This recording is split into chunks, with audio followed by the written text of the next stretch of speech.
Selamat malam, Pastor. Selamat malam, Bapak Ibu. Ternyata hujan pun tidak menyurutkan semangatnya belajar ya. Hujan ya? Oh, karena lama libur ya, semua rindu ya, puji Tuhan. Sebelum kita mulai, kita mau doa dulu yuk. Siapa yang berkenan untuk berdoa? Sis Yulia boleh?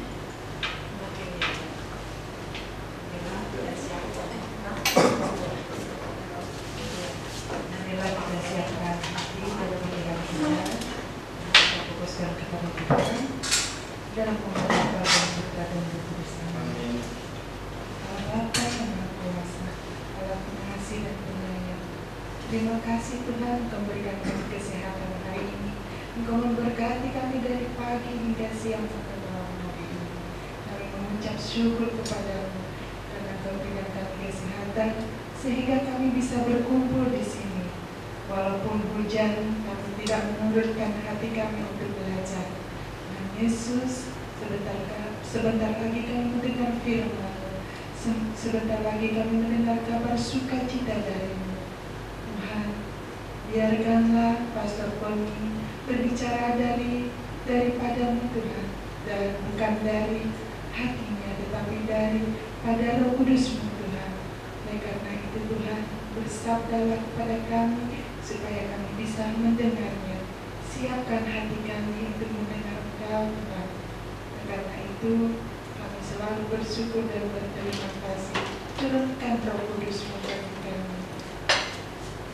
Kembali kepada Bapa dan Putra dan Roh Kudus. Kita berkata ya Pastor. Tuhan bersamamu. Dan bersamamu. Semoga kuasa berkati saudara-saudara sekalian, Bapa, Putra, dan Roh Kudus. Amin. Terima kasih. Biasanya di belakang. Kita langsung mulai aja ya. Baik. Ini suaranya kecil ya. Ini keras, ini keras. Mau berhenti?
Yes. Nah, baik saudara-saudari, Ibu Bapak, kita mulai lagi setelah libur berapa minggu kemarin tuh? 2 minggu ya. Jadi sekarang kita 3 minggu ya kurasa. 3 minggu. Karena ada 1 minggu ada tugas, 2 minggu saya tidak di sini, 1 minggu istirahat sebentar. Jadi ini sebenarnya ini sudah pernah kita lihat 2 tahun lalu. 2 tahun lalu. Bahannya kurang lebih sama, tapi saya ubah beberapa modifikasi di dalamnya. Jadi biarlah untuk mereka yang pernah mengikuti PKSN 2022 ini penyegaran, plus beberapa informasi sedikit yang baru. Tapi mereka yang belum pernah ikut seminar PKSN 2022, ya ini adalah beberapa informasi yang kira-kira bisa kita pelajari dari 2 nabi ini, Amos dan Hosea. Kenapa disandingkan? Karena mereka bekerja di wilayah yang sama, Kerajaan Utara. Waktu yang kurang lebih sama juga, nanti kita lihat kurang lebih rentang waktunya. Tapi situasi yang mereka hadapi sedikit berbeda. Maksud saya tekanannya. Amos mempunyai tekanan pada hal tertentu, Hosea mempunyai tekanan pada hal tertentu. Walaupun masyarakat yang mereka hadapi itu masyarakat yang sama, yakni rakyat dari Kerajaan Utara. Abad ke-8 kira-kira tahun 700-an. Itu kira-kira sebelum Kerajaan Utara itu hancur. Ini, jadi Amos dan Hosea dijadikan satu. Sebenarnya masih ada satu lagi, Mika. Tapi kalau buat 3 terlalu padat, cukuplah 2. Nah, mereka pada zaman yang sama, Amos, Hosea dan Mika. Tapi Mika biarlah kita beri kesempatan lain. Baik, kita malam ini melihat 2 orang ini dulu, Amos dan Hosea. Nah, kita sudah tahu, saya sebentar mengulang kembali bahwa nabi-nabi itu muncul karena situasi yang menentukan. Nah, jadi teks-teks dari para nabi juga muncul karena situasi memaksa mereka harus berbicara demikian. Kalau misalnya Amos berbicara keras karena memang dia menghadapi rakyat yang dianggapnya munafik, raja-raja yang munafik, imam-imam yang munafik, maka dia bersuara keras. Hosea bersuara lebih lembut karena dia mencoba membujuk. Nah, dia memakai metode yang lain. Jadi ini tergantung kepada bagaimana konteks. Jadi kita tahu bahwa kitab suci kita itu bukan buku yang turun begitu saja dari langit, tapi dia menggunakan orang-orang yang konkret, orang-orang yang memakai seluruh kepribadiannya, seluruh kemampuannya untuk menyuarakan kehendak Tuhan. Itu. Jadi para pelaku ini disesuaikan dengan konteks kisah tersebut, sesuai dengan situasi politik, situasi budaya, situasi sosial. Gambaran yang mereka pakai juga tergantung kepada apa yang mereka mau capai. Amos bicara tentang keadilan, maka dia berbicara tentang orang-orang yang bersikap tidak adil. Hosea berbicara tentang ketidaksetiaan, maka dia bicara tentang perkawinan. Dia buat simbol. Jadi ini tergantung kepada nabinya memakai metode apa untuk berbicara dalam situasi itu. Maka teks kita memang teks yang berbunyi dalam konteks yang bersama dengan teks. Kata konteks datang dari kon bersama teks, hal-hal yang di sekitar teks tersebut. Kita tahu bahwa dalam teks dokumen gereja berbicara tentang kitab suci di Konsili Vatikan kedua nomor 12 dikatakan untuk menemukan maksud para pengarang diperlukan jenis sastra, juga hendak juga dilihat bagaimana keadaan tertentu yang dihidupi oleh para pengarang. Jadi sesuai dengan situasi, zaman dan budaya. Gambaran Allah pun seperti itu. Baik, ini hanya sekedar memberi latar belakang kembali pada konteks tentang kitab para nabi. Nah, kita sekarang lihat Nabi Amos. Sering disebut Nabi keadilan sosial, karena memang dia berbicara tentang, menyorot tentang hal-hal yang tidak adil dan meminta supaya orang-orang Israel, Raja Israel, para pemuka agama Israel untuk bersikap adil. Nah, siapa Amos? Nama Amos berarti Allah membawa. Amos, Allah membawa. Dia dikenal sebagai seorang petani. Lahir di daerah Tekoa dekat Bethlehem.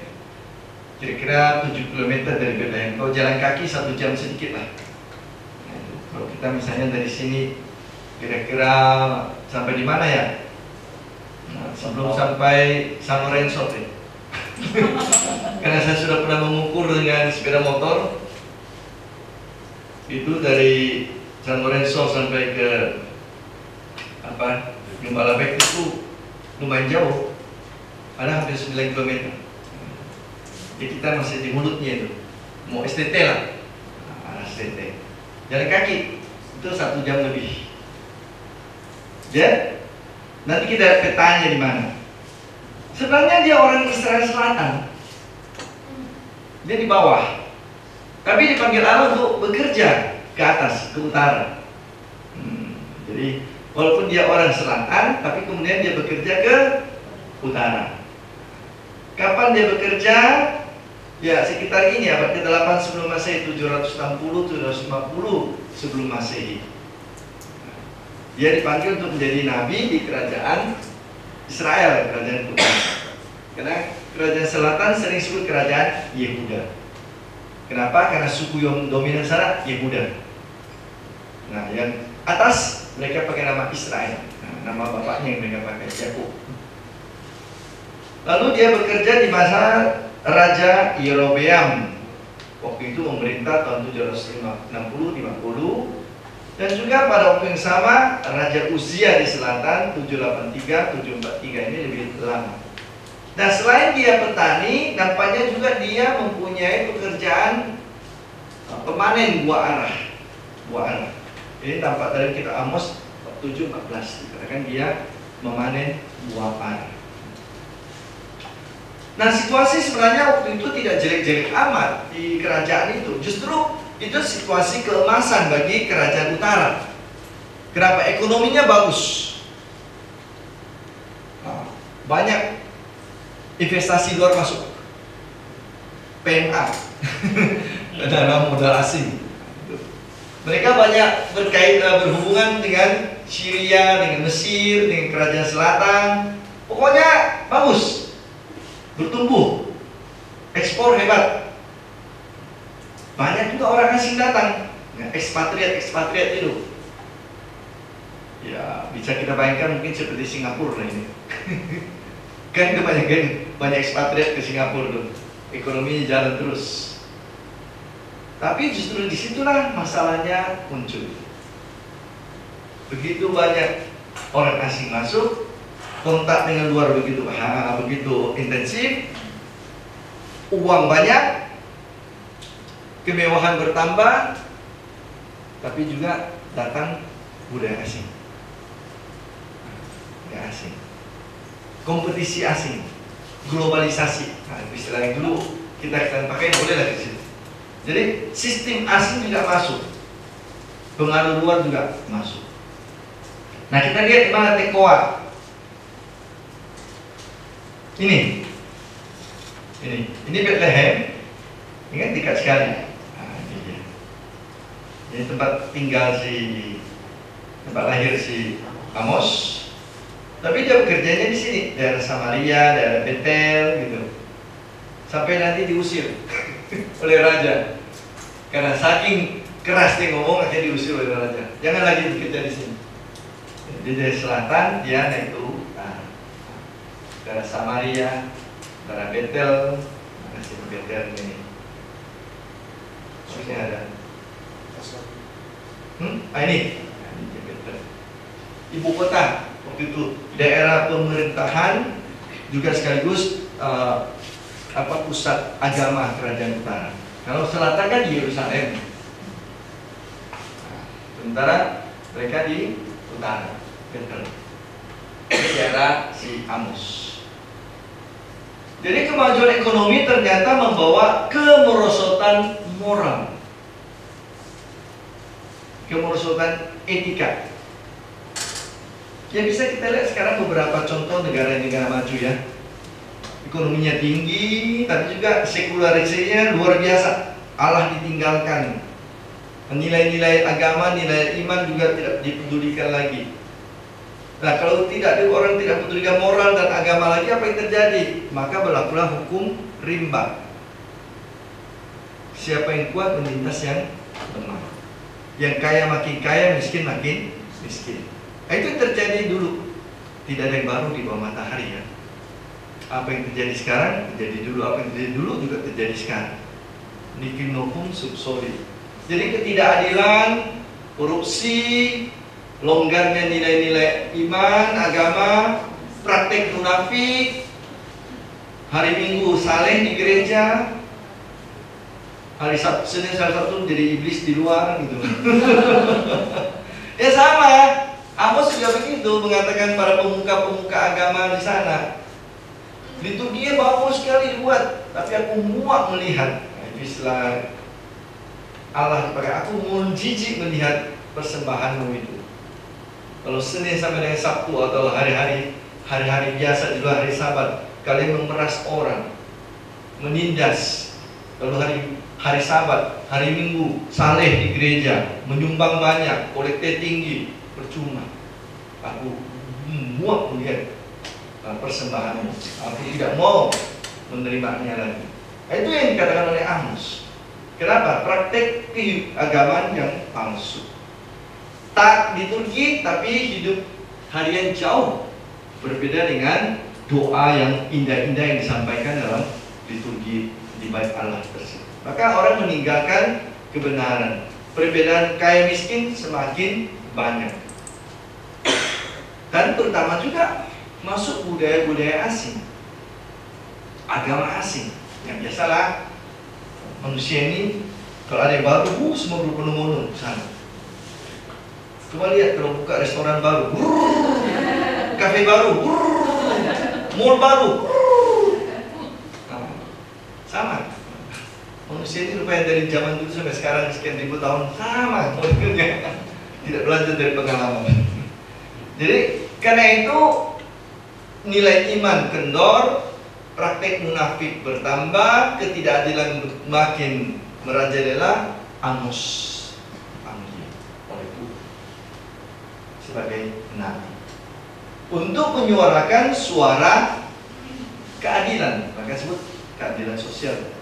Jadi Amos berpusat pada soal keadilan itu. Bukan berarti bahwa yang lain tidak perlu, tapi yang melihat itu yang sangat perlu untuk diperbaiki di kalangan orang-orang Israel, raja Israel, pejabat-pejabat negara, pemuka-pemuka agama, semua lapisan lini kehidupan itu sudah kacau. Kalau kita baca kita Amos memang keras. Jadi, tapi dia tidak bisa berkaya terlalu lama. Tadi saya katakan setelah dia pergi ke Betel, Samaria, Galgal, lalu kemudian dia diusir pergi oleh Raja Amazia supaya jangan pusing dengan bising telinganya mendengar Amos berbicara. Jadi Amos mungkin berbicara sekitar 6, 7, 8 tahun. Tapi itulah pesan yang dia sampaikan di buku kita, kitab kita itu pesan-pesan yang sampai sekarang masih bergema. Karena memang saat itu saya katakan apa yang terjadi dulu masih terjadi dengan sekarang ini. Amos mengecam ketidakadilan, mengecam gaya hidup yang konsumerisme tinggi lah itu kan. Punya tas Hermes Birkin. Tadi saya baca satu link gitu kan. Belum saya buka istilah dikata sini. Sebelum jadi ibu negara, orang ini sangat sederhana. Begitu jadi ibu negara, dia hambur-hamburkan uang negara ratusan M hanya untuk beli tas Hermes, Louis Vuitton, apalagi segala merek itu. Kalian lebih tahu lah itu ya. Ratusan M membeli tas-tas mewah seperti itu. Padahal sebelum jadi ibu negara sangat sederhana, sangat biasa. Itulah konsumerisme tinggi itu, hedonisme, suka menikmati, enjoy life.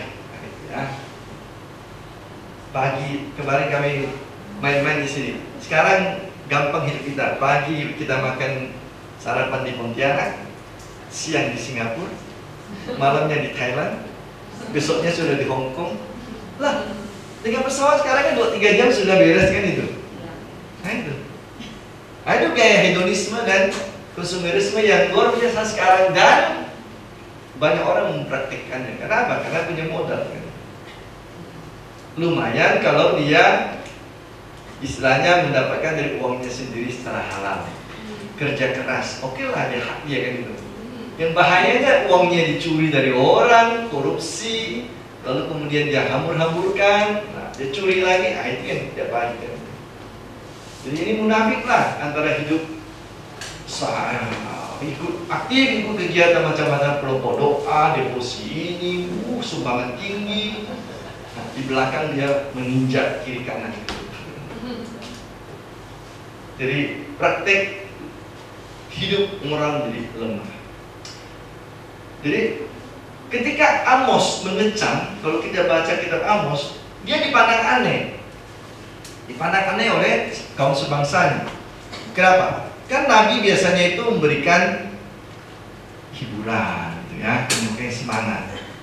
Tapi dia seperti Yeremia nih, dia meramalkan, menubuatkan kehancuran Israel. Dia menubuatkan keruntuhan bangsa kerajaan utara. Wah, ini orang ini tidak nasionalis, masa tidak membela bangsanya sendiri, masa yang jelek-jelek dikatakan. Tapi itulah yang dikatakan Amos. Kalau kalian meneruskan cara hidup seperti ini, tidak akan ada negara lagi. Akan dihancurkan semuanya. Dan memang benar. Apa yang dikatakan Amos benar. Ketika korupsi merajalela, ketika tidak ada lagi kebenaran, ketika tidak ada lagi keadilan, ya sendi-sendi dalam masyarakat akan hancur.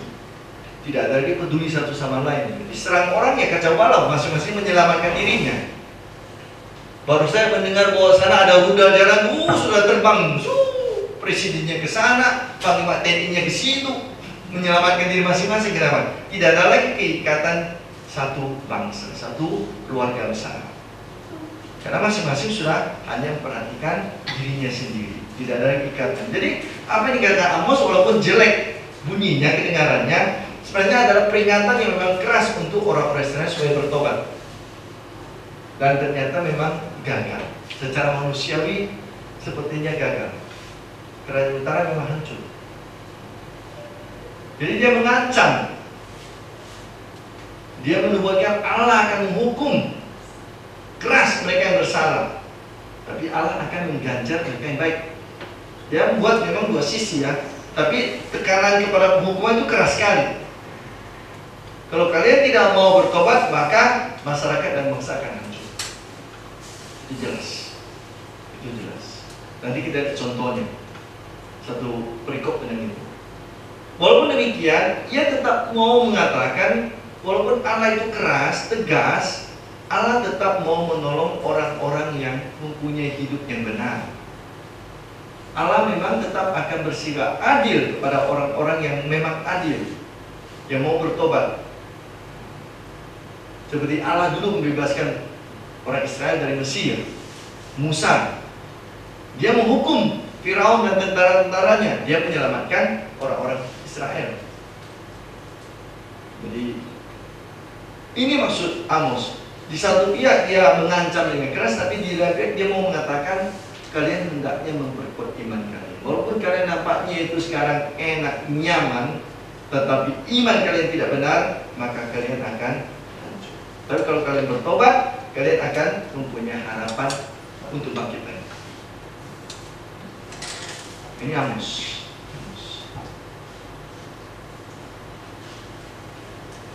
Jadi seruan Amos sebenarnya untuk pertobatan Israel. Bukan masalah menghancurkan orang Israel, tetapi mau membuat mereka bertobat. Mau memberikan mereka harapan baru. Walaupun toh akhirnya tidak memuaskan. Kerajaan utara hancur juga. Kenapa? Karena kerajaan Israel yang utara tetap meninggalkan Tuhan, tidak percaya pada Tuhan lagi. Mereka menjalin kerjasama militer dengan bangsa-bangsa lain. Mereka mengandalkan kekuatan bangsa lain untuk membela negara mereka. Mereka meninggalkan iman kepada Allah yang telah selama ini bekerja melindungi mereka sejak dari dulu. Sekarang mereka lupakan Tuhan. Kita mengandalkan orang Mesir, kita mengandalkan orang Syria, kita mengandalkan orang sana. Kita buat koalisi. Kalau perlu koalisinya kita ambil semua. Seperti di KJ ya, Kim Plus ya. Tapi keputusan MK hari ini membolak-balikkan semuanya, kacau balau. Menarik juga mengikuti politik ini. Jadi mereka itu berusaha membuat koalisi manusiawi. tidak berkoalisi dengan Allah. Mereka bersekutu dengan manusia-manusia yang justru tidak menerima orang Allah Israel sebagai kekuatan ilahi. Mereka punya dewa-dewinya sendiri. Dan karena itu orang Israel banyak terjebak dalam ini, mengikuti dewa-dewi asing yang dibawa oleh orang-orang asing yang masuk itu, pemerintah asing. Jadi meninggalkan iman, meninggalkan juga kepercayaan mereka akan perlindungan dari Tuhan. Akhirnya ya, ini yang terjadi. Tahun 722 sebelum Masehi, kerajaan utara dihancurkan oleh Asyir.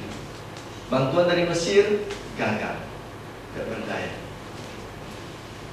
Jadi 10 suku di daerah Israel, kalau kita lihat di sini ya, peta ini 2 suku di bawah sini, Yehuda dan Benyamin. 10 suku yang di sini semua itu sebelah sini ke atas. Ini dibawa pergi oleh Assyria, kerajaan Assyria di sini, diserahkan ke berbagai tempat. Maka hilang 10 suku itu. Sebagai suku, sebagai orang-orangnya masih ada, tapi sebagai suku hilang.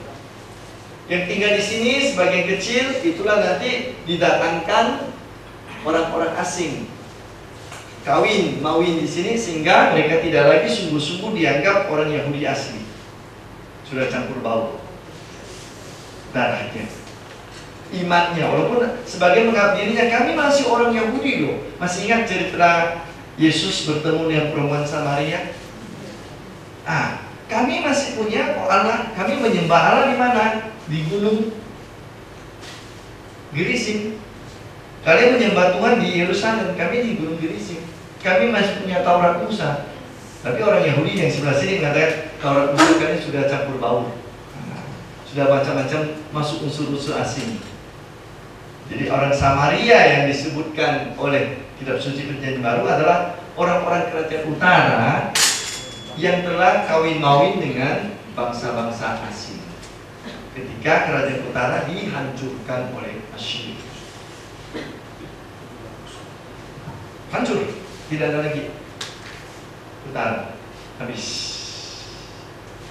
Itulah kenyataan. Amos telah mencoba untuk mengingatkan mereka. Amos mencoba untuk menyadarkan mereka.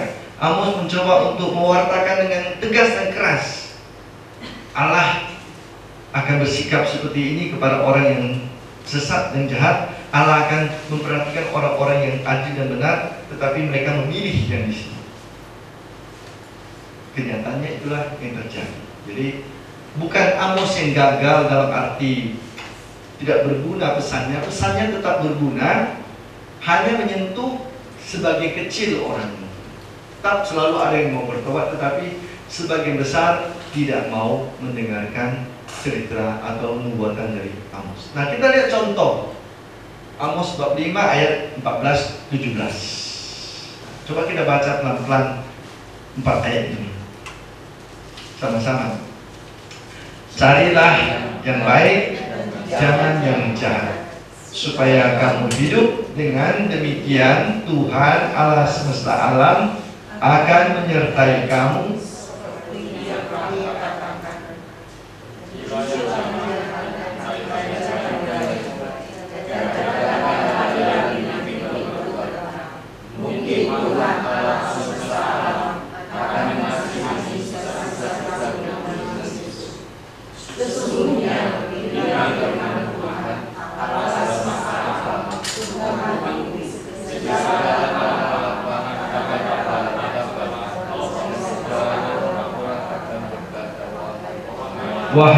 Wahai petani dipanggil untuk berkabung, dan orang-orang yang pandai meratap untuk mengadakan peratapan.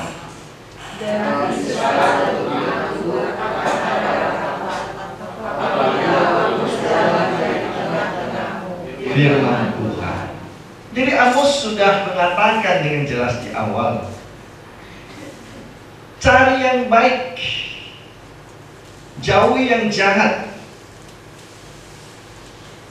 supaya kamu hidup. Ini tujuannya supaya kamu hidup. Ada ketidakadilan, ada korupsi, ada penyelewengan dari iman. Jangan ikuti yang seperti ini. Carilah Tuhan yang baik supaya kamu hidup. Kalau kamu pilih ini, berarti kamu memilih kematian dengan kata lain. Nah, kalau kamu memilih yang baik, Tuhan akan menyertai kamu.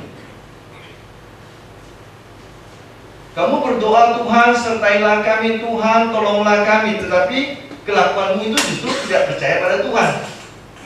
Satu pihak mulutmu berbicara, berdoa supaya Tuhan menolong menyertai, lain pihak kamu membelakangi Tuhan dengan cara hidupmu.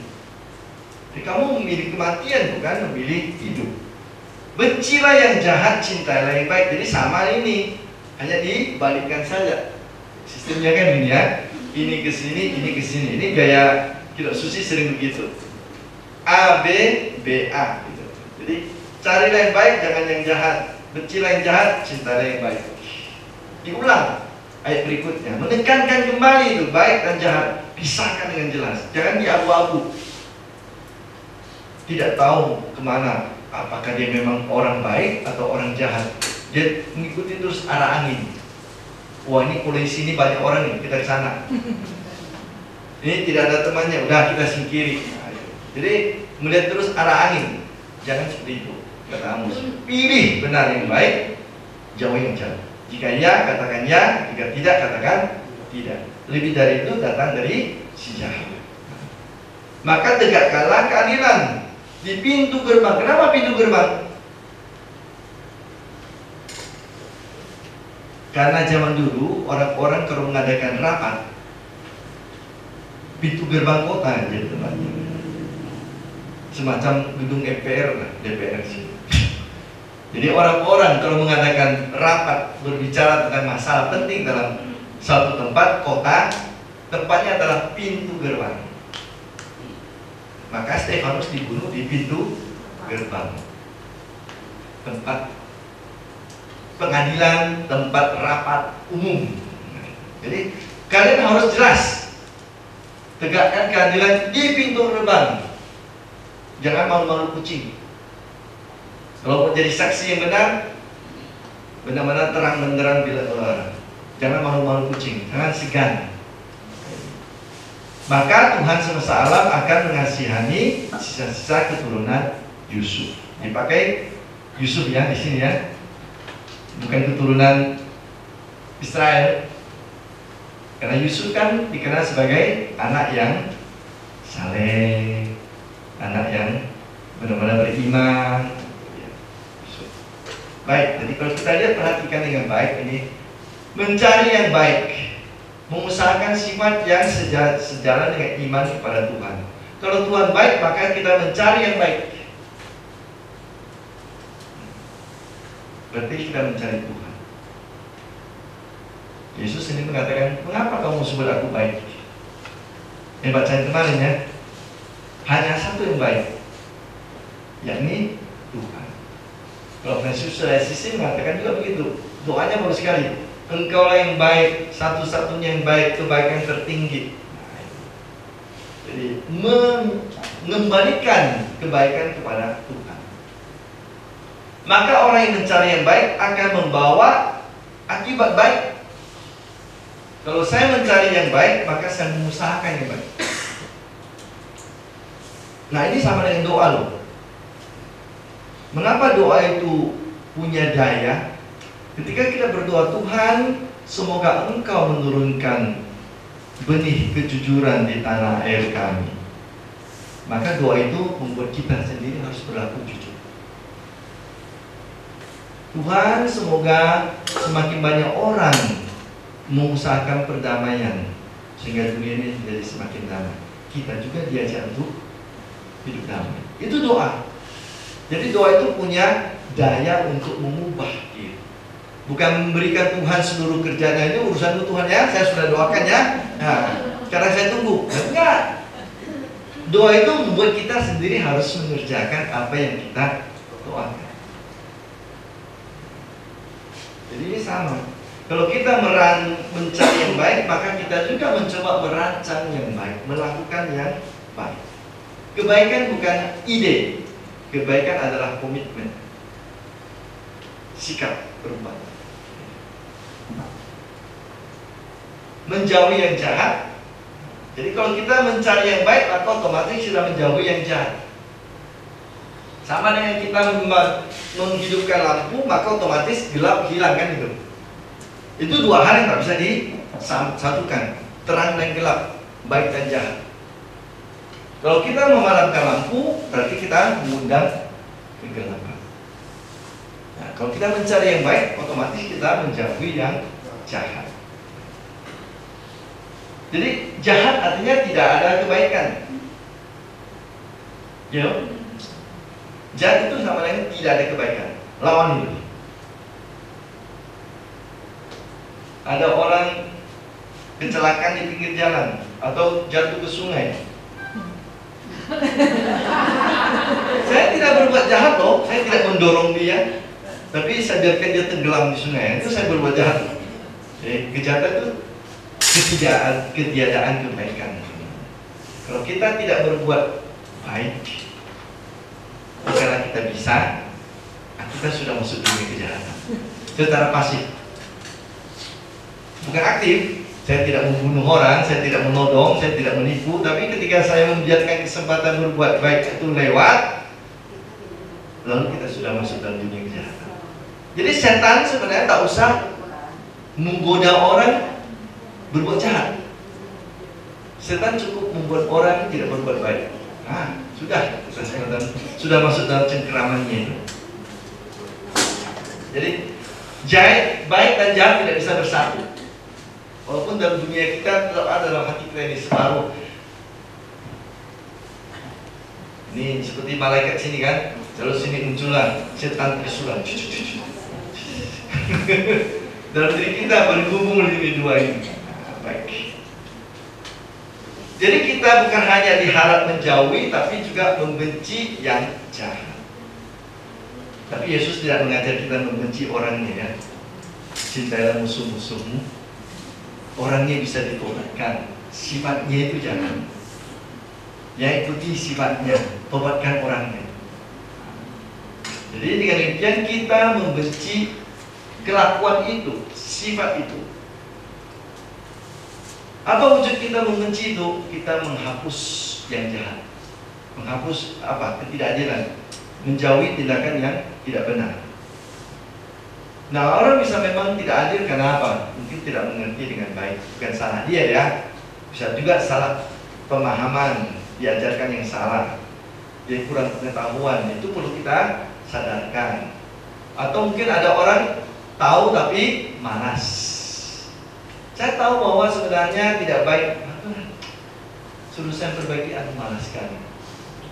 Dia perlu dibantu menyemangati orang seperti ini. Atau hidup sudah terlalu lama dalam kondisi nyaman, sudah menikmati keuntungan dari ketidakadilan itu. Disuruh berubah, nanti saya susah loh. Masa ujian SIM saya harus pergi ke apa? Ke kantor polisi? Ya udah deh, cari dulu deh polisi yang bisa saya. Kita kadang-kadang begitu. Ini diciptakan kondisi nyaman untuk kita, dengan uang semua beres, tak usah repot, tak usah antri setengah mati gitu. Lalu kita tak pernah merasa susahnya jadi orang biasa. Nah, ini kadang terlalu lama tinggal dalam zona aman gitu, zona nyaman gitu. Nah, itu comfort zone, menikmati kadang-kadang juga ketidakadilan tersebut. Lalu kita juga mungkin tidak berani melawan arus. Minoritas loh, ya macam-macam, nanti dibakar. Tak berani bersuara, takut nanti, kan itu risikonya tinggi. Karena semakin banyak orang tidak berani bersuara, ya semakin merajalela yang punya kekuasaan, punya kedudukan. Jadi kita terbelenggu kadang-kadang oleh sistem yang tidak adil. Mudah-mudahanlah apa yang dibuat MK hari ini bisa membuat sesuatu merubah sedikit. Karena sudah pelan-pelan semua mau dicengkram oleh kelompok yang punya kuasa itu. Nah, mudah-mudahan NK hari ini buat sesuatu yang mempunyai dampak lebih bagus untuk melawan sistem yang benar-benar tidak adil. Kemarin sudah ada orang pikir, oh kita tinggal melawan calon boneka itu independen yang tidak jelas dari mana datang, tiba muncul nama orang tak seorang pun kenal, tiba-tiba sudah lolos, pasti menang kan? Nah, sekarang ada kemungkinan calon baru yang kuat muncul, yang tadinya sudah merasa di atas angin sudah mulai. Nah, itu perlu ada orang yang berbicara, orang yang bertindak. Kalau tidak, itu sistem seperti itu akan merajalela, Inilah ketidakadilan bisa dilawan dengan berbagai cara.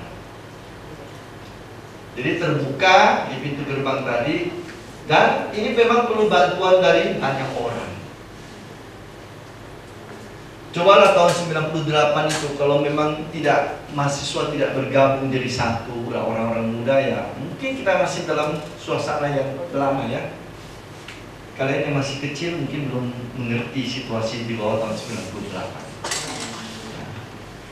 Kalian mungkin tidak berbunyi mendengar kata Orde Baru, hanya kenal kata itu. Tapi kami yang usia 50-60 itu tahu bagaimana tidak enaknya di zaman itu. Nah, itu karena ada ratusan orang yang punya keinginan yang sama, meskipun mungkin di belakangnya ada macam-macam orang menunggangi, tapi paling tidak waktu itu puluhan ribu sampai ratusan ribu orang berani bergerak. Dan akhirnya memang 32 tahun runtuh juga.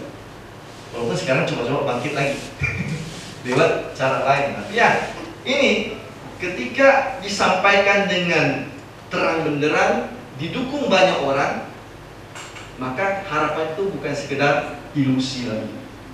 Itu akan menjadi suatu kenyataan, kemungkinan yang bisa terwujud.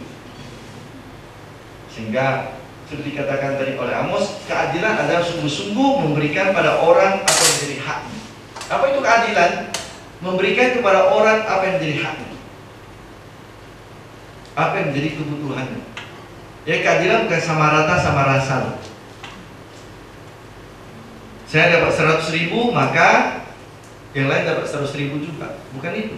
Itu bukan keadilan. Keadilan bukan soal sama banyak, tapi sesuai dengan hak dan keperluan. Coba orang tua yang punya anak-anak yang usianya berbeda-beda, satu SMA, satu SD, satu anak rahmat baru lahir. Kan ada begitu. Dipikir sudah selesai, Tuhan terima kasih. Tiba-tiba dapat berkat lagi. Maka anak rahmat usianya beda sekali dengan yang pertama kan itu kan. Nah, kalau kalian mau punya sama rata sama rasa, maka waktu Imlek angpaunya harus sama loh. Yang sini 50.000, ini juga 50.000, yang baru usia 2 hari juga 50.000. Adil? Tidak. Yang 20.000 itu tidak perlu uang. Tidak bisa diapa-apain buat dia. Tidak ada artinya untuk dia. Tapi yang 50.000 untuk yang SMA itu sangat berarti. Tapi dia masih merasa kurang. Kenapa? Karena kebutuhannya banyak kan itu. Dia belum bisa kerja. Dia perlu HP, bukan perlu HP. Dia perlu pulsa. Dia mungkin juga mau kadang-kadang minum di kafe. Mau juga jelong-jelong sebentar, nonton. Bensin. Sementara yang baru lahir ini, ya ngapain 50.000 kan itu? Atau yang SD itu kan yang belum banyak kebutuhannya. Jadi nggak bisa disamakan, tidak adil walaupun jumlahnya sama. Nah, itulah keadilan. Jadi jangan menyamakan keadilan dengan sama rata sama rasa, tapi lihatlah sesuai dengan hak dan keperluan masing-masing. Itu baru adil. Nah, kalau kita bisa mencapai sistem seperti itu, maka kita mempunyai kebijaksanaan untuk bertindak dengan baik di hadapan orang-orang yang berbeda-beda, yang keperluannya berbeda-beda, yang haknya juga mempunyai situasi yang berbeda-beda. Baik, jadi apa yang kita bisa pelajari dari Amos? Yang pertama ialah supaya hidup damai, supaya hidup tentram, tidak gelisah, tidak rusuh, diperlukan damai, adil.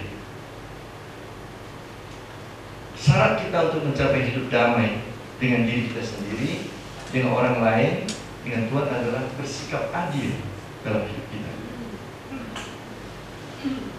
Kalau tidak ada keadilan, jangan harap ada kedamaian. Kembali pada rumah tangga. Kalau kita punya anak emas, anak perak, anak perunggu, anak kaleng-kaleng di rumah kita, tiap hari pasti perang di dunia. Karena yang lain satu, yang lain cemburu kan itu. Kakak dapat terus yang baru, aku terus terima bekas katanya kan. Ya kan pakainya cocok untuk kamu. Iya tapi Imlek pasti pakai bekas juga. Nah itu. Buku saya selalu buku yang sudah dicoreti, tak pernah ada buku yang bagus. Sandal saya sudah, solnya sudah setengah habis. Nah itu. Protes terus kan itu. Kenapa? Ada yang tidak merasa diperlakukan tidak adil. Jadi untuk menciptakan kedamaian, munculkanlah dulu keadilan. Dan untuk bersikap adil perlu kasih. Orang yang mampu mengasihi, dia mempunyai dasar untuk bersikap adil pada orang. Dan dari mana kasih itu datang? Dari Tuhan. Jadi ini unsur yang melekat. Damai, adil, kasih, Tuhan. Tak bisa dipisahkan. Tak bisa dipisahkan. Sebaliknya, kalau orang bersikap tidak adil, maka itu akan mendatangkan perselisihan, konflik, bahkan juga perang. Bertentangan dengan semangat solidaritas persaudaraan kita. Supaya kita bisa mengurangi ketidakadilan, maka kita berusaha menciptakan rasa solider, senasib, sepenanggungan. Kalau orang bisa solider, maka dia bisa menghargai sesamanya. Saya dengan dia sama-sama diciptakan Tuhan. Saya dengan dia sama-sama datang dari pencipta yang sama. Maka saya bisa mencoba merasakan kesulitannya, seperti juga seandainya saya ada posisi dia. Semakin gampang kita bersikap solider, semakin mudah kita bekerja sama dengan orang lain. Semakin mudah kita melibatkan diri kita dengan kelompok bersama. Tidak merasa terasing sendiri, tidak merasa memisahkan diri sendiri. Kita gampang melebur, menjadi satu dengan banyak orang. Ini beberapa hal yang bisa kita lihat dari Amos. Terakhir tentang Allah. Tadi bicara tentang manusiawi ya. Nah sekarang kita bicara tentang Allah. Dalam kitab Amos, Allah adalah Allah yang maha baik dan maha adil. Nah kalau kita adalah pengikut Kristus, maka kita juga menjadi orang-orang yang mengusahakan kebaikan dan keadilan. Karena kita datang dari pencipta yang mempunyai kodrat, mempunyai tangan yang baik dan adil itu. Maka kita juga mencoba untuk menciptakan kebaikan, kasih dan keadilan tersebut. Dengan demikian, apa yang ditakuti oleh Amos, apa yang dinubuatkan oleh Amos, mudah-mudahan tidak terjadi di hidup kita itu. Itu dia. Ini kesimpulan dari pesan Amos untuk kita. Baik, nah sekarang kita lihat Hosea. Nah kalau tadi Amos bicara banyak tentang kekerasan, tentang ancaman, kita bicara sekarang tentang nabi yang lain, lebih lembut. Si Hosea, nabi kesetiaan dan kasih. Nabi kesetiaan dan kasih. Hosea artinya Tuhan adalah keselamatan. Arti dari kata Hosea, Tuhan adalah keselamatan. Hidup sejaman dengan Amos, tapi dia lahir di utara. Kalau Amos lahir selatan, bekerja di utara. Dia memang lahir di utara, bekerja di utara. Orang tua yang kurang lebih sama dengan Amos. Situasi yang mereka hadapi juga sama. Raja bersekongkol dengan Mesir melawan Asyur, mempercayakan diri pada Mesir, walaupun nanti dihancurkan oleh Asyur akhirnya. Jadi pekerjaan dia apa? Hosea. Ada beberapa pendapat karena dalam kitab suci tidak begitu jelas. Kalau Amos mengatakan yang jelas, dia adalah petani, dia adalah pemetik buah anggur, buah ara. Dalam kitab suci Perjanjian Lama, Hosea ada yang melihatnya sebagai umat biasa, awam. Ada yang melihat dia keturunan imam, dia menjadi nabi, tapi mungkin juga ada kaitan dengan pegawai istana. Jadi ini ada beberapa perdebatan tentang profesi pertama Hosea sebelum dipanggil oleh Allah sebagai nabi. Tapi yang jelas, dia diutus dengan suatu peran yang menarik. Hosea diminta untuk mengawini seorang perempuan Sunda. Namanya Gomer. Gomer bin Diblan. Apakah perempuan ini punya suami sebelumnya? Tidak dikatakan, tapi pokoknya perempuan ini sulit lah diajak untuk setia kepada suaminya. Nah, sengaja Allah meminta Hosea mengawini Gomer sebagai simbol untuk orang-orang Israel. Apa itu? Allah adalah Hosea, Gomer adalah orang Israel. Dan memang dalam Perjanjian Lama dikatakan Allah sering menyebut dirinya suami dan bangsa Israel sebagai istri. Engkau tidak lagi disebut istriku, Baalku, tapi suamiku. Nah, engkau akan disebut sebagai istri. Jadi Gomer ini adalah lambang dari bangsa Israel, yang adalah istri rohani dari Allah. Tetapi Gomer ini ternyata berselingkuh dengan bangsa asing, yakni mereka meninggalkan Allah, mempercayai dewa-dewi asing, menyembah dewa-dewi asing. Berpaling dari suami yang pertama, pergi ke suami yang kedua, tidak puas ketiga. Seperti Yesus dengan perempuan Samaria itu, panggil suamimu itu. Saya, ya aku tahu kok, kamu sudah 5 kali bersuami dan sekarang yang ke-6 bukan suamimu juga. Itu Yesus dengan Samaria kan.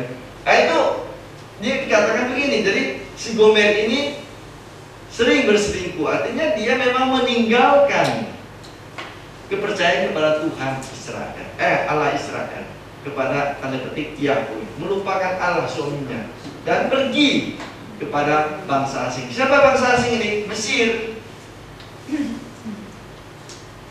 Dewa-dewa Mesir, Ra, Baal, apapun sebutan mereka, pokoknya bukan Allah. Dan karena itulah anak yang lahir itu diberi nama yang unik-unik sesuai dengan tanda petik sikap orang Israel terhadap Allah.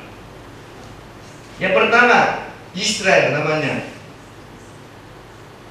Allah menabur. Menabur apa? Nanti kita lihat.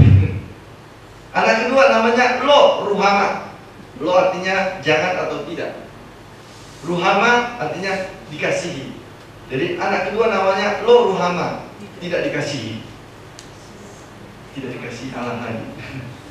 Lalu kemudian anak yang terakhir namanya Lo Ami. Lo itu tidak atau jangan, Ami itu adalah bangsaku. I itu akhiran dari Mai. Jadi bangsaku. Siapa yang namanya Ami ini? Bangsaku. Lo Ami, bukan bangsaku. Nah, kalau digabung ketiga nama anak ini akan menjadi inilah artinya. Allah akan menabur hukuman kepada Israel yang suka menyeleweng, dan karena itu dia tidak disayangi oleh Allah lagi dan ditolak menjadi bangsa pilihan Allah. Jadi Sengaja Allah meminta Hosea memberi nama khusus kepada ketiga anaknya, mengingatkan orang Israel, hati-hati, kalian telah berselingkuh, kalian telah memihak bangsa asing, kalian telah menyembah dewa asing, maka ini akan terjadi. Allah akan menabur hukuman kepada Israel karena menyeleweng, akan kehilangan rasa sayang dari Tuhan, ditolak. Karena bangsa Israel kan bangsa pilihan. Tapi kalian sekarang telah berselingkuh, telah menyeleweng, kalian akan kutolak, tidak menjadi bangsaku lagi. Ini muncul dalam bab 1, bab 2 itu coba baca di kitab Hosea nama itu. Israel lo Ruhama lo Ami.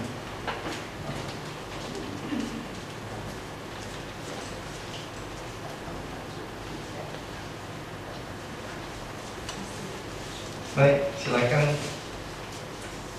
Kehujanan tadi ya? Kehujanan. Biasa. Oh, nyasar. Ke Santa Cecilia.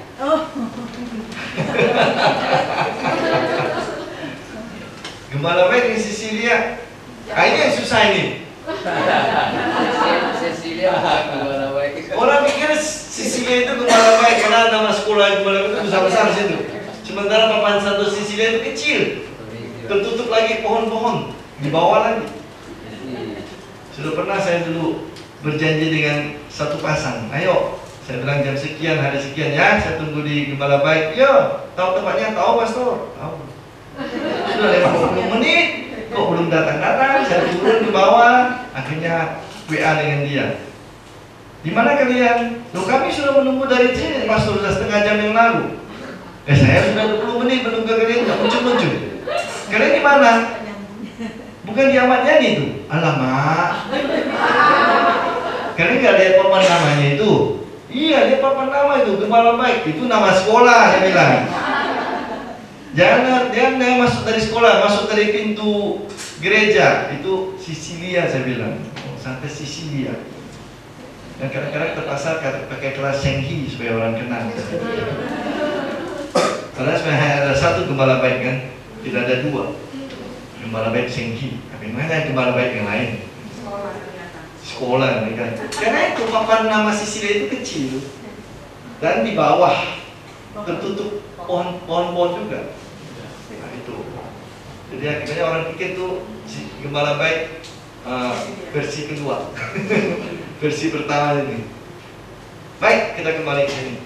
Jadi dengan memberi nama yang unik kepada ketiga anak hasil dari pernikahan mereka ini, jelaslah Hosea mempunyai maksud tertentu, mengingatkan, tetapi bukan dengan cara yang sangat keras, berbeda dengan Amos.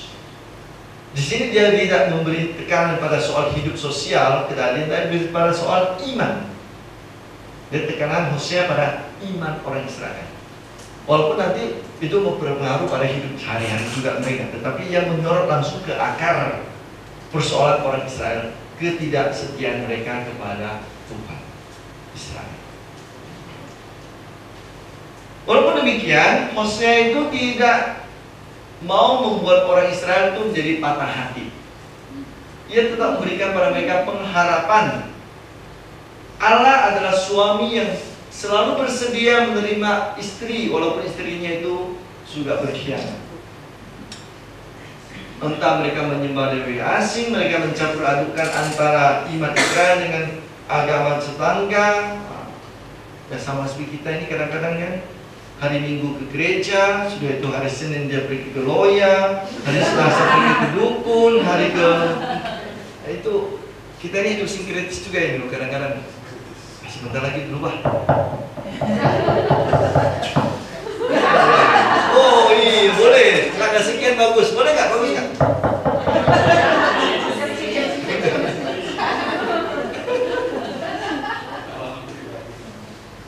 Ini orang Asia ini cenderung sinkretis loh.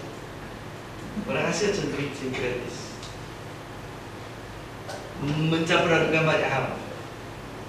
Maka di Tiongkok itu ada tiga agama juga. Jadi satu. Agama Tao, Taoisme, Konfusianisme. Terus satu lagi bukan Kristen. Saya lupa. Tradisi ada tiga tradisi di agama tua di Tiongkok itu. Itu sering mereka gabungin. Sampurasun. Ada tahunnya Buddha. Nah, Buddhism, Taoism, Confucianism. Jadi tiga itu. Maka ada disebut dengan agama tiga gitu. Ya, orang Asia cenderung banyak mencoba adukan. Mungkin karena kita itu mencoba mengharmonisikan banyak hal. Kalau orang-orang Barat tuh, lebih tegas, mereka lebih tegas. Dan orang Israel itu orang Asia ya. Secara budaya itu mereka orang Asia ya. Walaupun secara politik mereka disepak ke Eropa.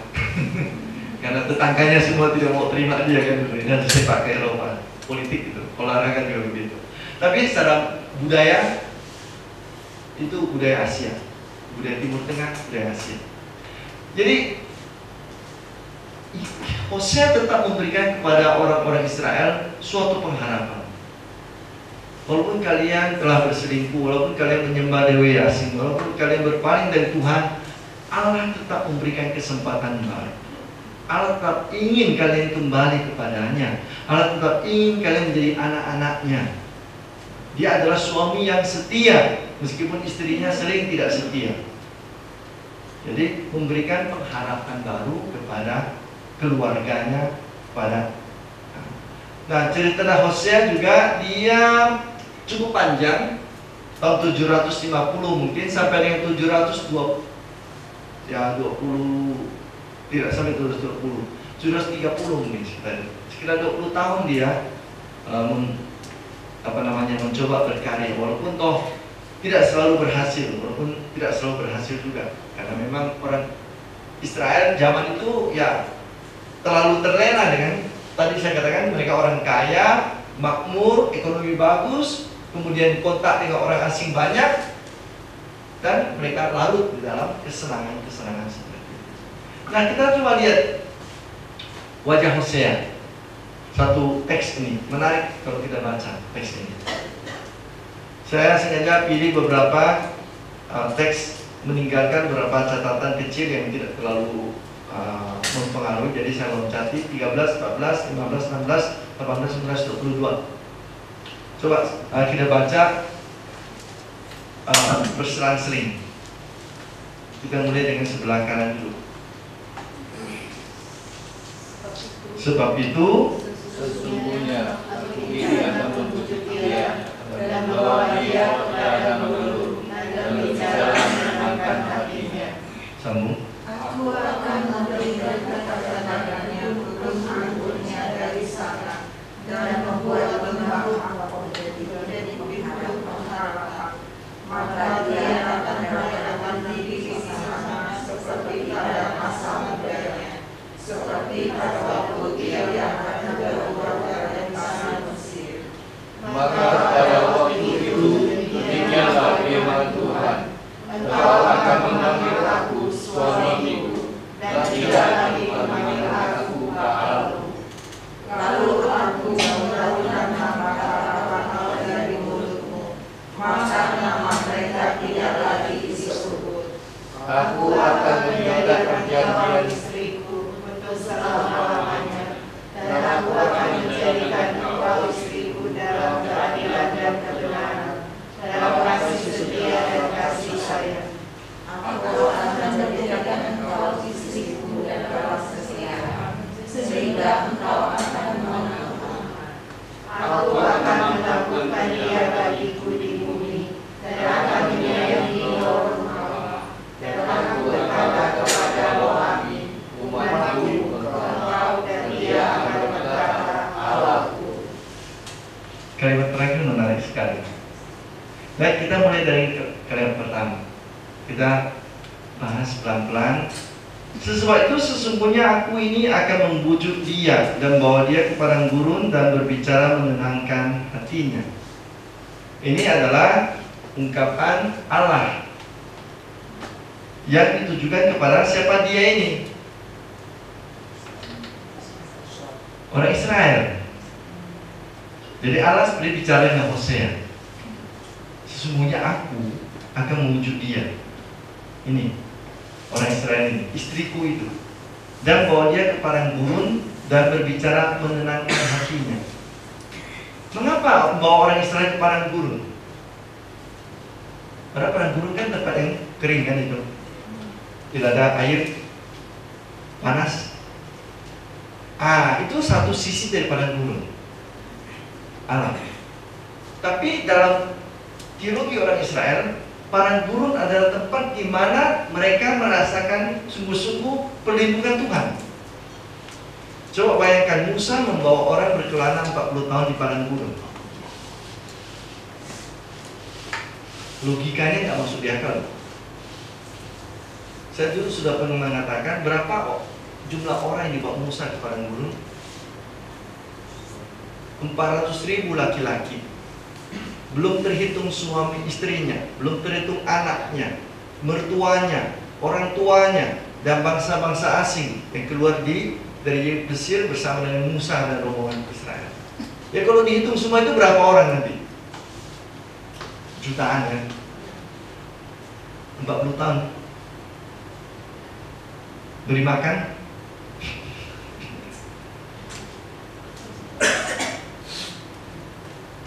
Tak usah sampai jutaan. Suruh wali kota siapa? Harrison sekarang kan, pejabat. Beri aja makan penduduk kota Pontianak yang tidak sampai 1 juta itu 1 minggu aja. Tak usah 40 tahun. Sanggup nggak? Musa yang dibantu oleh 70 tua-tua. Dia memilih 70 orang membantu dia, mengurus 1 juta lebih. Soal baru itu baru soal makan, belum minum. Nah kita ini satu hari minum berapa gelas air? Apalagi di padang gurun yang panas itu. Dari mana air itu datang? Oh, Musa harus mengeluarkan itu. Hujan tidak ada, hampir tidak ada di padang gurun kan? Sangat-sangat jarang. Kalaupun ada sangat-sangat jarang. Oke, makan, minum. Lebih parah lagi.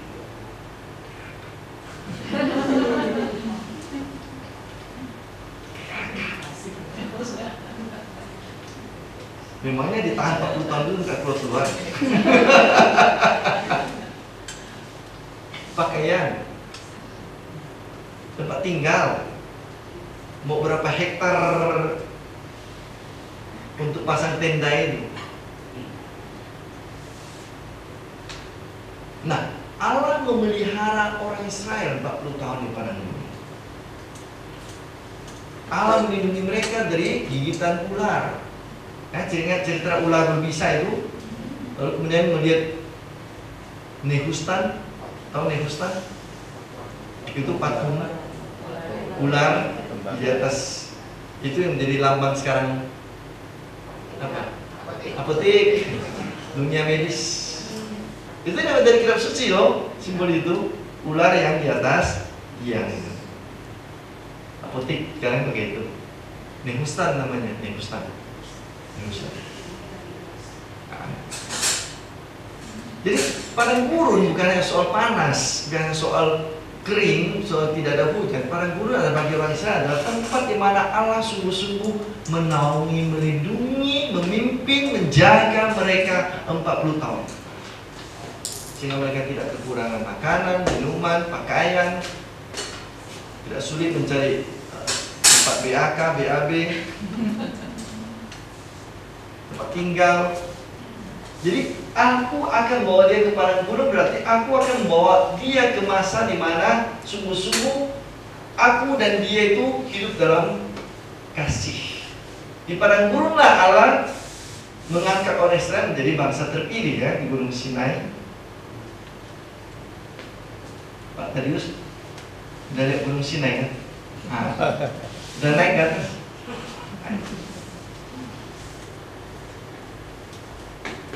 Jadi di sini di Hosea, padang gurun bukan tempat yang mengerikan.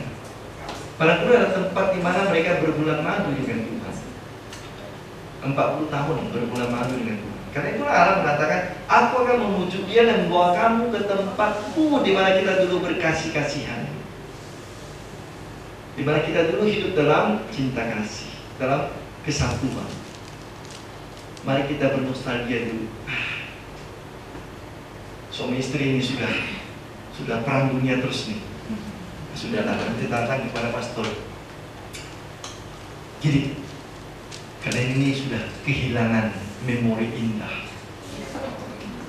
Cobalah kalian pergi jelong-jelong di tempat di mana kalian pertama kali bertemu. Bagikan kembali kerinduan kalian di situ, memori masa lalu itu, supaya pada saat itulah kalian bisa mengurangi kembali perselisihan kalian tersebut. Kira-kira begitu Tuhan tuh. Kita ini sudah berselisih paham terus nih, berkelahi terus nih, masing-masing tidurnya sudah begini. Mari kita pergi ke tempat di mana kita pertama kali bertemu.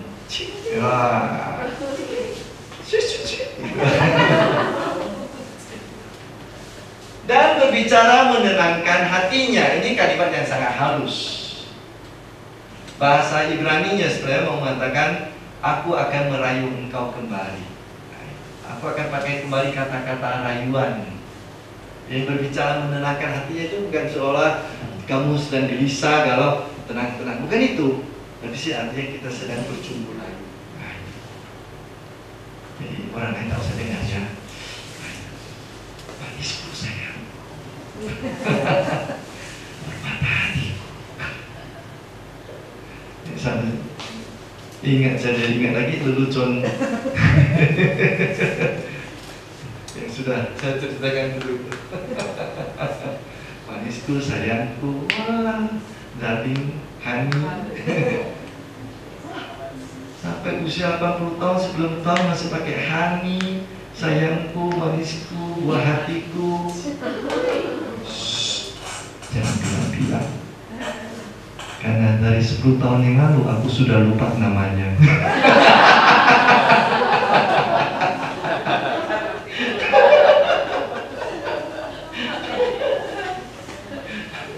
Sudah pikun nih. Baik, kita kembali ke sini. Jadi lihat ya, kalimat ini sudah ada kalimat yang sebenarnya sangat penuh muatan isi romantisme.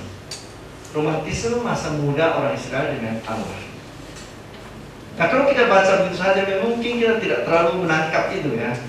Jadi kalau kita mengerti latar belakang dari kalimat ini, rupanya Tuhan mau membujuk kembali orang Israel, memakai nostalgia waktu pertama-tama mereka berjalan di bawah hujan itu.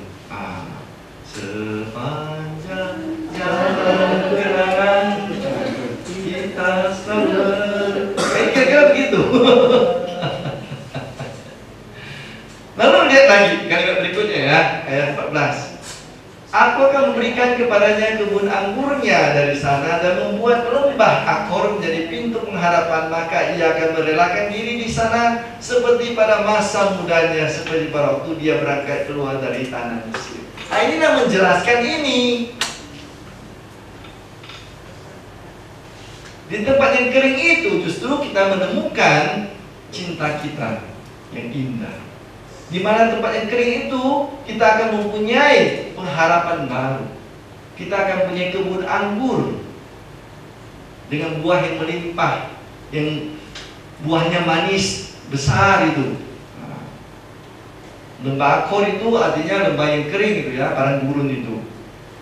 Dan seperti pada masa mudanya, pada saat mereka keluar dari tanah Mesir, mereka masih begitu percaya kepada saya, mereka masih begitu dekat dengan saya. Inilah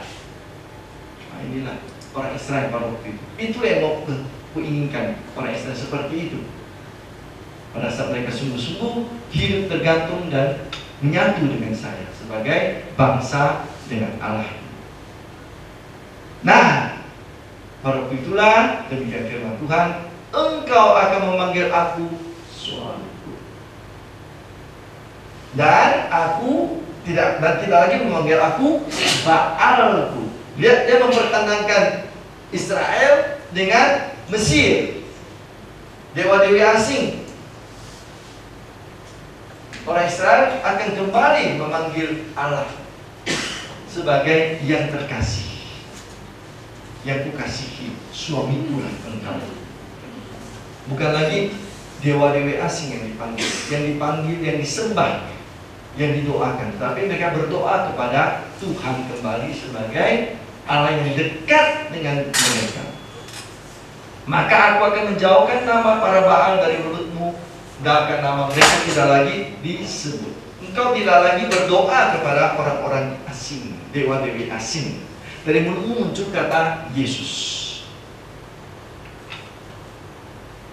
Tuhan, bukan istilah-istilah yang lain. Itu maksudnya. Aku akan menjadikan engkau, ini makin dekat, makin romantis. Aku akan menjadikan engkau istriku untuk selama-lamanya. Dan aku akan menjadikan engkau istriku dalam keadilan dan kebenaran, dalam kasih setia dan kasih sayang. Jadi lihat 4 kualitas ini, 4 kualitas yang sangat penting dalam teologi, bukan hanya orang Israel, teologi gereja kita juga. Aku akan menjadikan engkau istriku dalam keadilan, kebenaran, kasih setia, kasih sayang. Ini cinta kasih, ini kesetiaan maksudnya. Jadi kesetiaan ditekankan, sini cinta kasih yang ditekankan, sini keadilan dan kebenaran. 4 unsur yang sangat penting dalam hubungan kita dengan Allah. Kita menyembah Allah dalam keadilan dan kebenaran. Bahasa Yesus dalam Injil Yohanes sering pakai ini, dalam kasih setia dan kasih sayang. Jadi bukan hanya istri seperti istri-istri lain biasa saja, tapi istri yang punya kualitas, punya benar-benar nilai-nilai yang luhur. Aku akan menjadikan engkau istriku dalam kesetiaan sehingga engkau akan mengenal Tuhan. Nah, kata mengenal ini punya banyak arti. Mengenal dalam arti saya kenal siapa orang tuanya, saya kenal namanya, saya tahu sejarah hidupnya, saya kenal bagaimana kelakuannya, sifat-sifatnya. Itu kata mengenal dalam arti pengetahuan. Tapi kata mengenal dalam kitab suci juga punya arti lain. Bagaimana aku bisa melahirkan anak kalau aku belum mengenal seorang pria? Apa maksudnya mengenal sih? Bagaimana aku bisa hamil kalau aku belum mengenal seorang pria? Mengenal itu berarti berhubungan intim, artinya menyatu secara jiwa dan raga. Jadi mengenal sini itu seluruh isi kata kenal itu ada. Karena Allah adalah suami dari orang Israel. Jadi saya istri, engkau suamiku, kita saling mengenal. Tentu secara rohani maksudnya. Jadi aku akan menjadikan engkau istriku dalam kesetiaan sehingga engkau akan mengenal aku. Bukan hanya kenal siapa Allah, tapi sungguh-sungguh hidup menyatu, percaya dalam kasih, menyerahkan diri sepenuhnya kepada Dia. Nah, ini kita lihat begitu, sebenarnya begitu intim. Kitab Hosea itu berbicara tentang hubungan manusia dengan Tuhan, bangsa dan dengan Allah Israel, istri dan suami. Dan akibatnya apa? Aku akan menaburkan dia bagiku di bumi. Coba lihat tadi kalimat ini. Lihat, Allah akan menabur hukuman kepada Israel yang suka menyeleweng karena tidak disayang lagi dan tidak dijadikan bangsa ikan. Israel, lo ruhama, lo ami. Lihat sekarang artinya lain sama sekali. Artinya sama sekali lain. Aku akan menaburkan dia bagiku di bumi. Artinya dia akan besarkan. Aku akan membuat dia berlipat ganda. Menaburkan artinya kan ini. Artinya kita menyebarkan kan itu. Ya Pak Marius kan menaburkan pakan ikan kan ke kolam kan, tak mungkin kita menaburkan gini. Pasti begini. Artinya memperluas, memperbanyak, memberikan pada dia wilayah lebih luas, memberi keturunan lebih banyak. Lalu apa yang terjadi lagi? Aku akan menyayangi lo Ruhama. Padahal Ruhama artinya apa? Tidak disayang kan itu. Sekarang aku akan menyayanginya. Lalu aku akan berkata kepada lo Ami. Apa artinya lo Ami? Bukan bangsaku, umatku. Nah, justru membalikkan makna tadi. Kenapa? Karena ada hubungan kasih antara kita. Itu mengubah seluruhnya. Ketika hubungan kasih dan kesetiaan itu muncul, semua ini berubah terbalik. Tadinya menabur hukuman jadi menabur keturunan. Tidak aku sayangi menjadi menyayangi. Bukan umatku, bukan bangsaku menjadi umatku engkau. Dan kemudian apa jawabnya? Engkaulah Allah.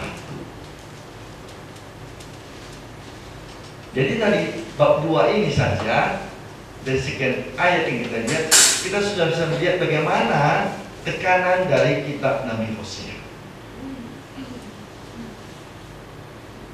Dia mewartakan pengharapan, dia mewartakan seruan, dia mewartakan rayuan, bujukan. Jadi kalimatnya itu walaupun kadang-kadang terasa keras, tetapi ini yang menjadi bagian inti dari isi dari kitab Hosea.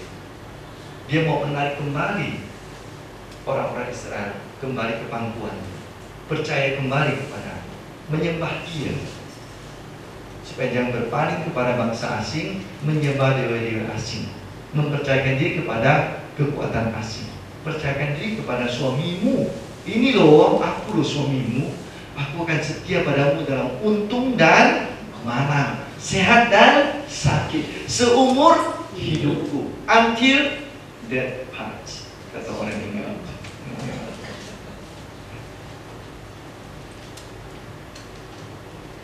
Masih ingat janji perkawinan?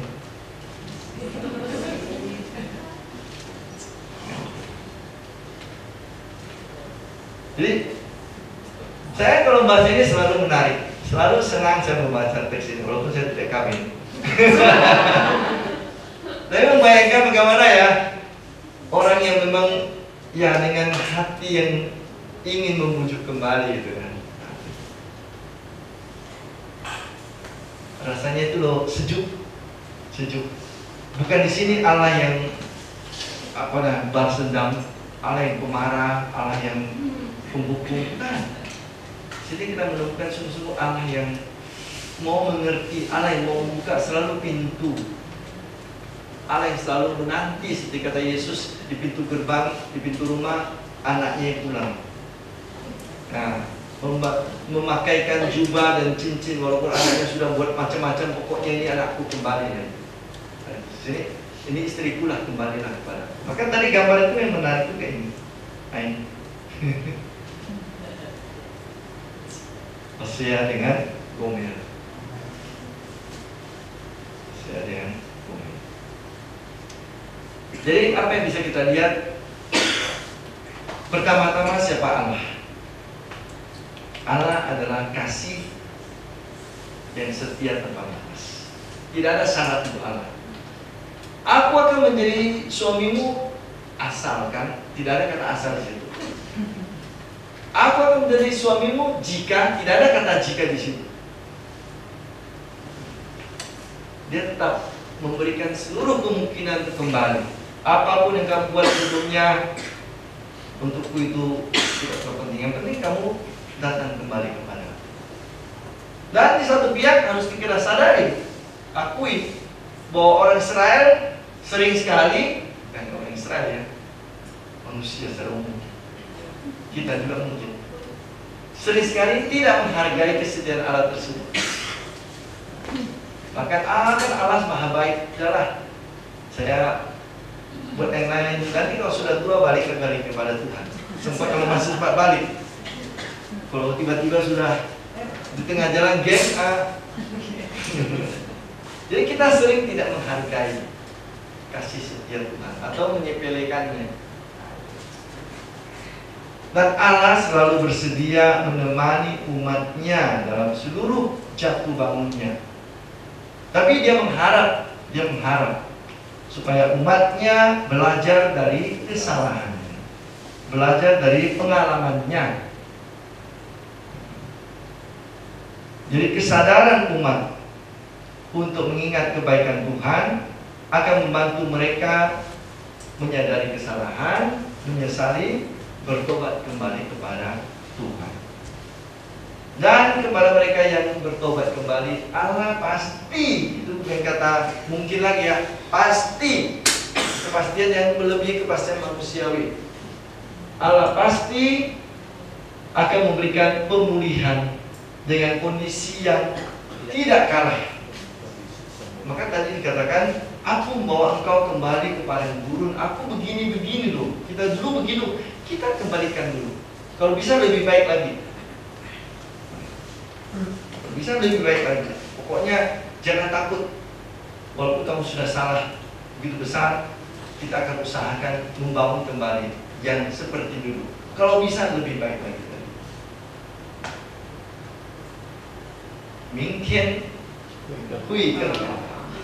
yang lebih indah selalu ada di depan kita. Ini saya selalu ingat kalimat seorang pastor ya, dulu ketika dia mengajar. Yang lebih indah masih ada di depan kita. Itulah pengharapan. Yang lebih indah masih ada di depan kita. Jadi Allah akan memberikan pemulihan yang tidak kalah dengan kondisi semula, bahkan kalau mungkin lebih baik daripada sebelumnya. Bahkan lebih baik daripada sebelumnya.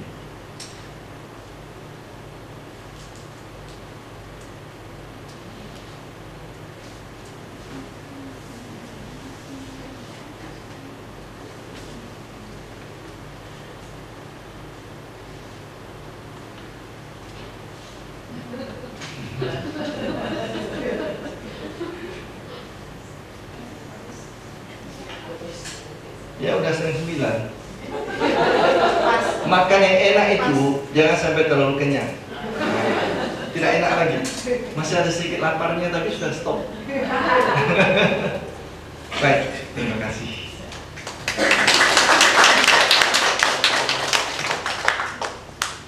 Baik, terima kasih Pastor. Apakah ada pertanyaan?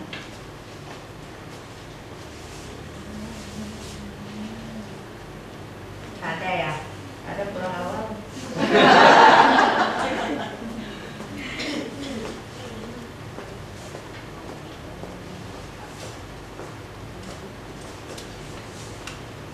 Terima kasih Pastor. Tadi saya lihat di Hosea bab 1, kan Tuhan Allah meminta Hosea mencari seorang perempuan sendal. Ya. Terus di Hosea bab 3, Tuhan meminta dia mencari lagi satu wanita lagi yang sendal. Itu maksudnya bagaimana? Sorry. Ya, ada perdebatan situ. Apakah Hosea itu mengawini 2 orang atau 1 orang?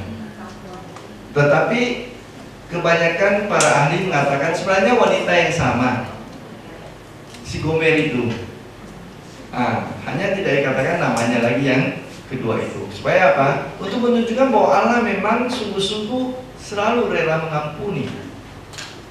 mengampuni sekalipun berkali-kali orang itu bersalah, berkali-kali orang itu meninggalkan Tuhan. Tuhan selalu memberikan kesempatan kepada manusia yang bersalah terus-menerus kembali kepada Dia.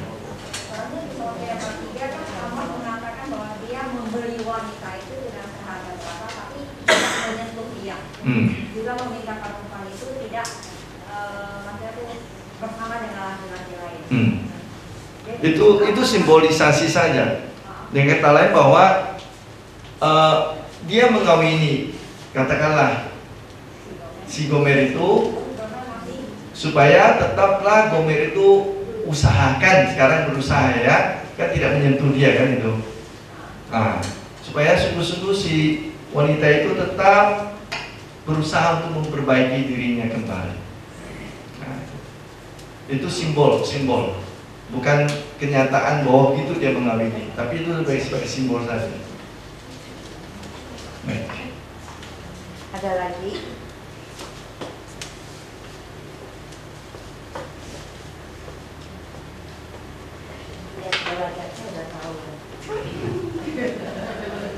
Thank you, Tolong Pastor. dioper ya, yang belum isi absen boleh tolong Terima dioper kasih. ya. Ini pertanyaan klasik nih, Pastor. Ini pertama, kalau kita baca dari kitab Perjanjian Lama ya, bangsa Israel kan jatuh bangun ya, Pastor ya. Padahal dalam Keluaran 20 ini dikatakan Tuhan saat itu berfirman jangan membuat patung dalam bentuk apapun ya. Nah tapi ini yang barusan dibahas Pastor bab jatuh lagi ke nggak tahu dewa Baal lah, dewa apa itu kenapa ya Pastor? Mungkin hitung itu mungkin ratusan kali ya. Maksudnya bangsa Israel dipertobatkan lagi, begitu banyak nabi diutus balik lagi. Itu kayaknya ngeyel banget gitu ya. Itu satu Pastor. Terus yang kedua, waktu Musa membawa bangsa Israel keluar dari Mesir ke tanah Kanaan kan butuh 40 tahun, betul Pastor. Nah, kalau tidak salah itu kan jaraknya kurang lebih sekitar 700 km. 700 km ya. Kalau kita asumsi satu hari 2 km aja kan kurang lebih jatuh-jatuhnya kan setahun selesai.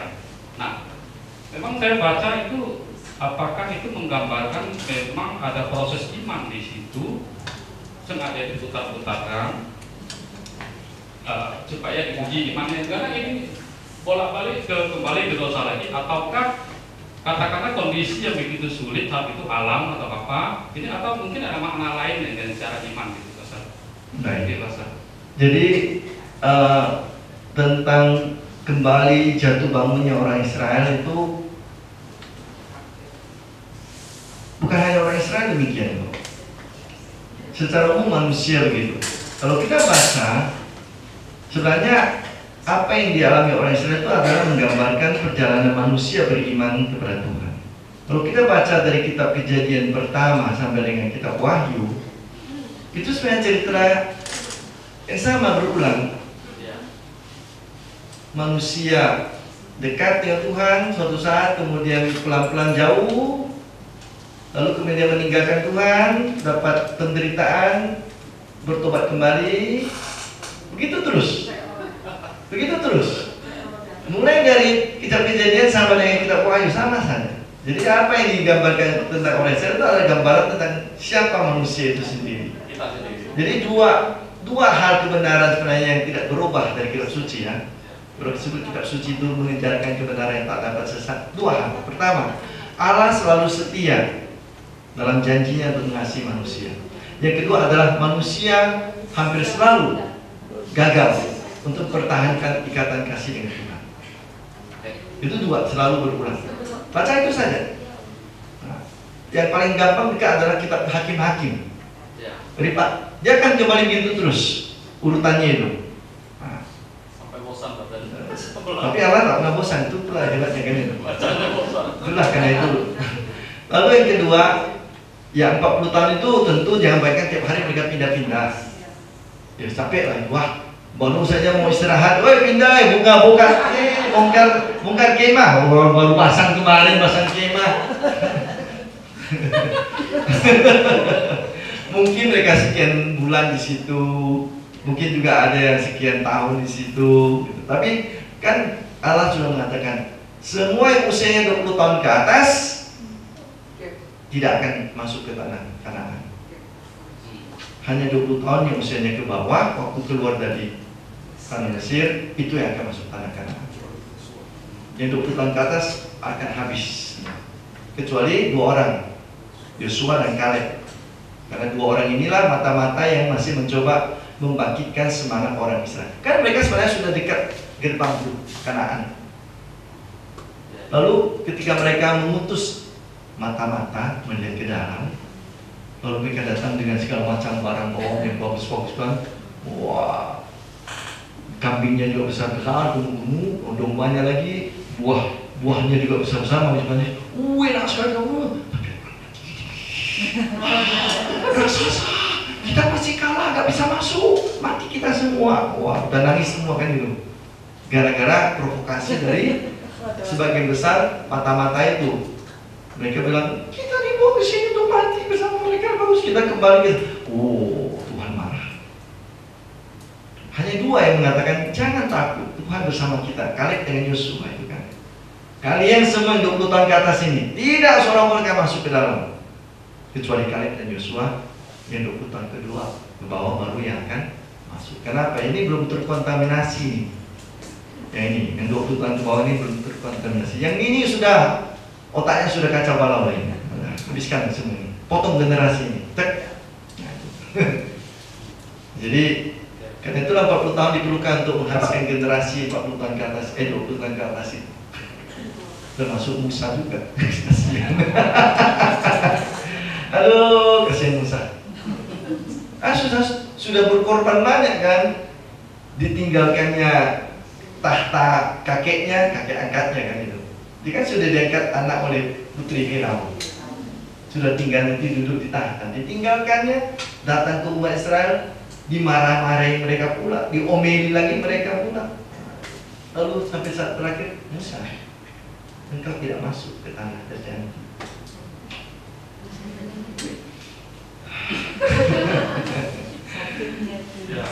Oke. Ada lagi? Boleh intip-intip dari Gunung Nebo? Oh, di situ. Ya, mungkin saya ngomong dengan Pak Nasri ya.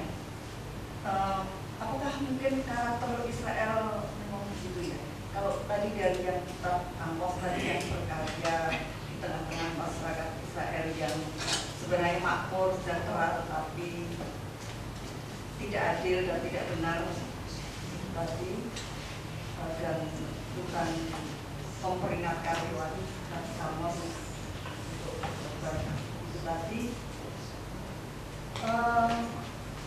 Kok karakternya kok kayak tidak berubah ya sampai hari ini ya pastor orang Israel. Kalau kita lihat berita sekarang ini, saya sering menghubung-hubungkan itu dengan kisah-kisah perjanjian lama. Apakah itu boleh ya pastor kita hubung-hubungkan begitu dari zaman sekian tahun yang lalu sampai dengan sekarang ini? Kok sepertinya ya sama saja. Tuhan Yesus tidak berubah.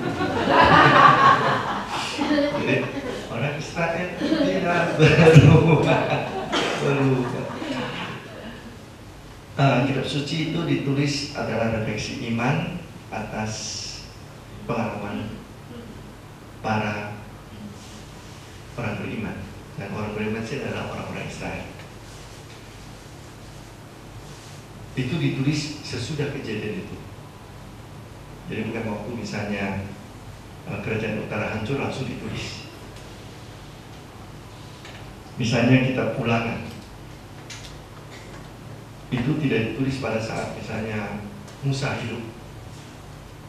Itu refleksi belakangan setelah sekian tahun, walaupun tetap memakai tokoh Musa. Apa yang Musa katakan?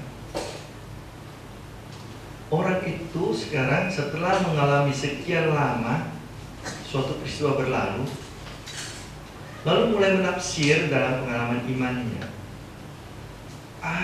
Ini terjadi dulu karena ini.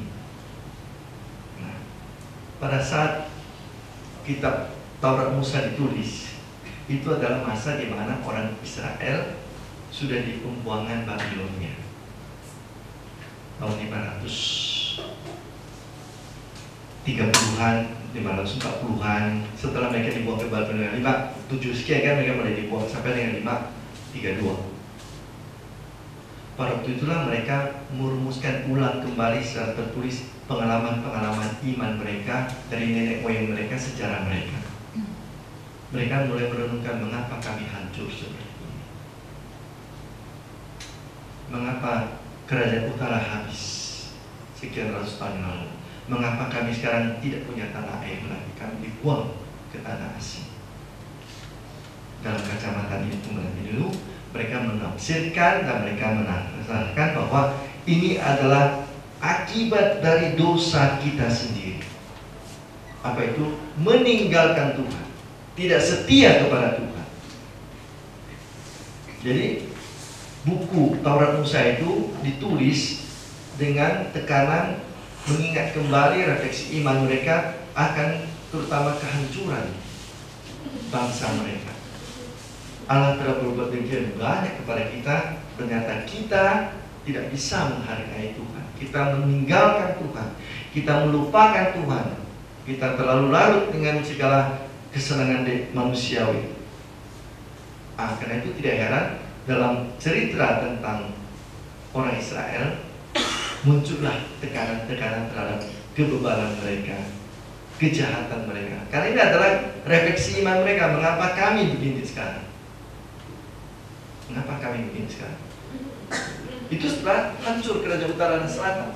Akhirnya kelima buku Taurat Musa itu berbentuk sebagai buku yang kita punya sekarang. Itu sudah adalah refleksi dari kenyataan yang sudah mereka lihat, dan mereka coba merenungkan sebab musababnya, dan bagian terbesar dari sebab musabab kehancuran mereka adalah ketidaksetiaan mereka kepada Tuhan, kepada Yahweh, penyerahan mereka terhadap Allah. Jangan heran kalau dalam cerita itu banyak ditekankan cerita tentang kebebalan, tegar tengkuk, beban hati, setelah itu keras kepala, istilah kita, bodoh. Kata bodoh bukan berarti tidak bisa belajar, ya. Sekali lagi, kata bodoh berarti bersikeras melawan Tuhan. Itu kata bodoh. Begitu sebenarnya. Ada lagi?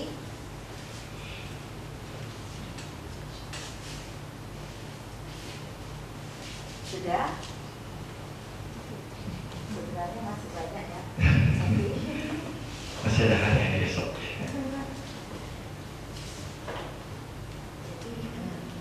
Minggu depan kita tetap lanjutkan dengan nabi-nabi kecil. Kita akan selesaikan nanti. Mungkin dalam waktu ya kita lihat, mungkin dalam 5 pertemuan saya usahakan mungkin kalau yang kecil-kecil bisa di 3. Kalau ini kan agak besar sedikit nih. Walaupun nabi kecil, tapi nabi kecil yang agak besar. Nah, nanti banyak muatan yang harus disampaikan di dalamnya. Tapi ada juga nabi kecil yang muatannya 1-2. Jadi tidak perlu makan banyak waktu. Jadi mungkin kalau bisa 3, dan saya lihat apa bisa buat 3 untuk minggu depan. Tapi yang mana akan saya baca dulu minggu ini. Jadi ini nabi medium Pak.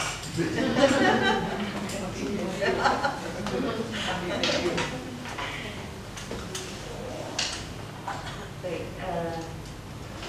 sebelum kita pulang kita mau tutup dalam doa dulu. Dalam nama Bapa, Putra dan Roh Kudus. Amin. Allah Bapa yang Maha Baik, kami bersyukur kepadamu karena pada malam ini kami boleh mendengarkan pengajaran dari Pastor Tony. Biarlah pengajaran ini tidak sebagai suatu pengetahuan saja, tetapi boleh menjadi bekal bagi kekuatan iman kami dan boleh menambah iman kami kepadamu. Bapa, sebentar lagi kami akan pulang.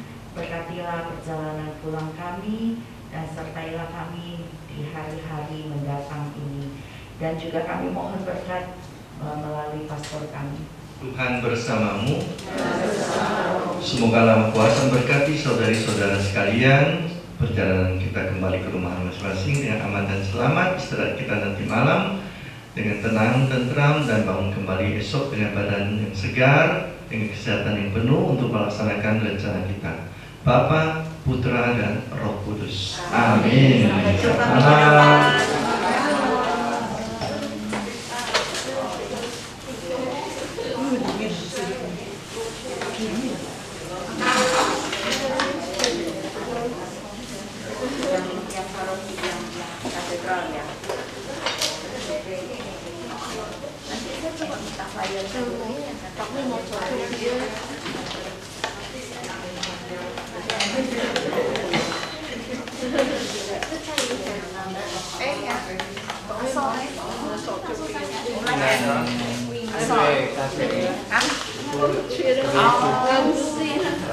Makanya jangan saja tuh.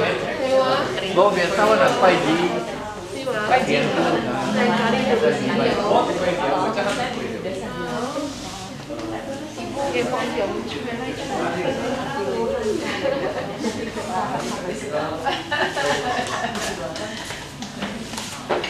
Terima kasih. Mantap.